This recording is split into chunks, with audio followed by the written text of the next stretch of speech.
In 1956, a pivotal moment happened, changing aviation and how we track flights forever. In the late 1940s and early 1950s, commercial aviation had seen a rise in use after the war. The radar systems used by air traffic controllers at the time were not designed to withhold many aircraft at once. A leading issue in this was the fact that there was only one radar facility in the United States at the time. For comparison, there are hundreds now.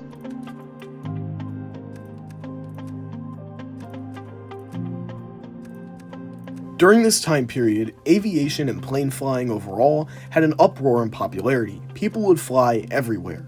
Due to the fact that there were so many planes flying at the time, the updated aviation systems found themselves severely struggling to keep up. For example, here's what the aviation looked like in the 1930s compared to the 1950s.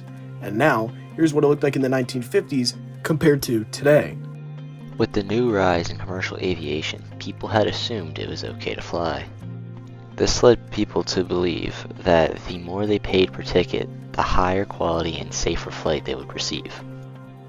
What people didn't realize at the time was how many aircrafts the ATC struggled to pick up, and the people's allegations failed to become reality. The ill-fated flights collided due to several unfortunate events and circumstances. For instance, the weather over the Grand Canyon had been extremely cloudy, causing neither pilot to have enough time to react to the impending collision. On top of that, the pilots had both decided to give their passengers a better view of the canyon. They achieved this by going lower. Furthermore, air travel was entering a new era, finally becoming more commercially available. This will cause a larger uproar and widespread fear amongst the public. The incident happened on June 30th, 1956, over the Grand Canyon in Arizona when Trans World Airlines, or TWA for short, Flight 2, and United Airlines, UAL for short, Flight 718, collided with each other in midair. The TWA flight was piloted by Captain Jack S. Gandy and co-pilot James H. Rittner, as well as two flight engineers and other crew members. The United Airlines flight was piloted by Captain Robert F. Shirley and First Officer Robert W. Harms, a flight engineer and other crew members. Now, what actually happened? On June 30th, 1956, directly over the Grand Canyon, TWA Flight 2 and UAL Flight 718 tragically collided while sightseeing, evidently killing all 128 people aboard the two planes. Subsequently, this had become the deadliest aviation-related incident in the United States history. That was up until American Airlines Flight 191 and the 9/11 attacks. The blatantly outdated radar systems in place showed the public, and most importantly the government, that it had been a long overdue time for a change. But how did the government respond to this horrific incident? President Dwight D. Eisenhower also signed and passed the Federal Aviation Act into use almost immediately after the crash. These laws and administrations completely reworked the way general aviation operated, increasing safety immensely. And because of some of these changes, air travel has become one of the safest methods of transportation globally. One very immediate change that came as a result of the devastating crash was the implementation of airspace restrictions over the Grand Canyon. Prior to this, the Grand Canyon had what was known as an uncontrolled space, meaning that there was little to no restrictions within the airspace. Another major change was the introduction of the Federal Aviation Administration, formerly known as the Civil Aviation Authority. This change allowed the CAA to have more public control over public aviation after the Federal Aviation Act passed by President Eisenhower in 1958. The FAA has effectively helped make aviation safer and more heavily tracked across the nation. As of today, the biggest and number one priority in air travel is safety. Airplane crash rates have significantly gone down since this incident.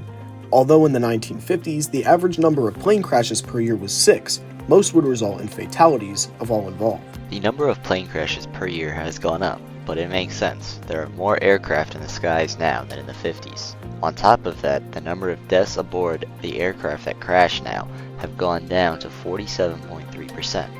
Not to mention, the rate of plane crashes per year is at a staggering 0.000414%.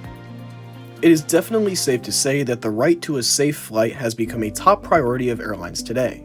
For example, most planes that are boarded nowadays have barriers that separates the passengers from the pilots so no hijacking can happen on the plane, as well as emergency oxygen tanks for passengers that struggle to breathe during plane crashes. Even in modern times, this tragedy is still looked back upon as a key factor of how aviation practices can still be improved. Another thing that this event provides is insight on how to further improve the quality of aircraft built.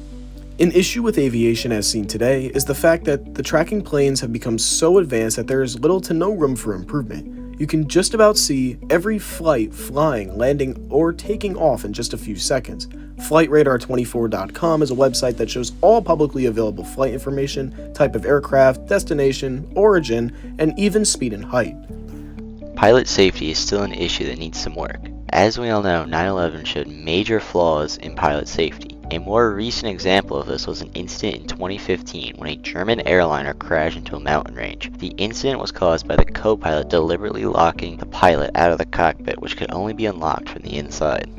In the end, this event explains a recurring trend within flight safety. Much like this, a tragedy, many plane-related accidents and issues will eventually be solved. A recent incident has sparked a huge question at hand. Earlier this year, on January 29th, a commercial airliner collided with a military Black Hawk helicopter in Washington, D.C., killing 67 people. This raises the question, how can we improve the safety of air travel even more?